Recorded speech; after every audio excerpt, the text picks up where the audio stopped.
বিশেষজ্ঞ চিকিৎসকদের সম্মিলিত প্রয়াস চরক ও Jibak square diagnostic and research centre speciality ও মাল্টি স্পেশালিটি পরিষেবা নিয়ে এবার আপনাদের শহরে উন্নত ল্যাবরেটরি সিটি স্ক্যান ইমেজিং পরীক্ষা সহ বিভিন্ন পরীক্ষা করা হয়। যোগাযোগ 7477799627 7477799963।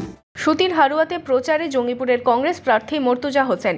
বুধবার সকাল থেকে বাম কংগ্রেস নেতাকর্মীদের সাথে নিয়ে প্রচারে অংশ নেন কংগ্রেস প্রার্থী। এদিন হারুয়ার রব্বুল মোড় থেকে ডাঙ্গাপাড়া মোড় হয়ে শোভারঘাট, অমরপুর, বহুতলী সহ বিভিন্ন এলাকায় জনসংযোগ সারেন কংগ্রেস প্রার্থী। এদিন কংগ্রেস প্রার্থীর সাথে ছিলেন সুতির প্রাক্তন বিধায়ক জানে আলম মিয়া, বাম নেতা অসিত দাস সহ কর্মী সমর্থকেরা। এদিন বিড়ি মহল্লায় বাড়ি বাড়ি গিয়ে প্রচার চালান কংগ্রেস প্রার্থী। যারা বিড়ির মজুরি বাড়াবে তারাই ক্যান্ডিডেট। অ্যাকচুয়ালি তারা তো চাইবে না যে বিড়ির মজুরি বাড়ুক।